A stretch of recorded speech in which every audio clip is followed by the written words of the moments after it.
isaa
Será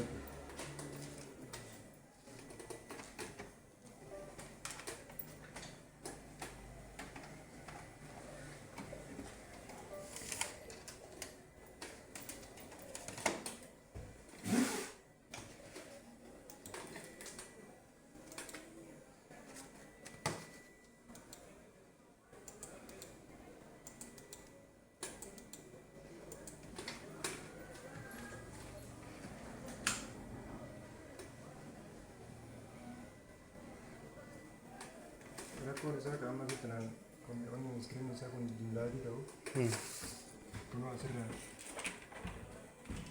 VGA kebiliin asirraa siistamii nuti irraa gara iskiriin irratti kan dispilee godhaa jiru kun asirraan laaxamee jira gaafa konkolaataa irraa buusan sababa kanaatiif iskiriiniin siistama asirra jiru kana daataa bifa barbaachiseen baay'ee diifooltii asirratti kan silaa dabarsu kan dabarsuu dadhabee jedhama sababa isa kanaan laaxame kanaaf asirra kan jiru kun diimlaatii ta'aa jira.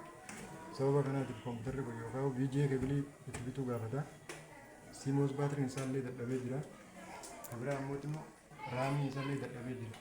Raamiin isaa tokko feel ta'ee jira.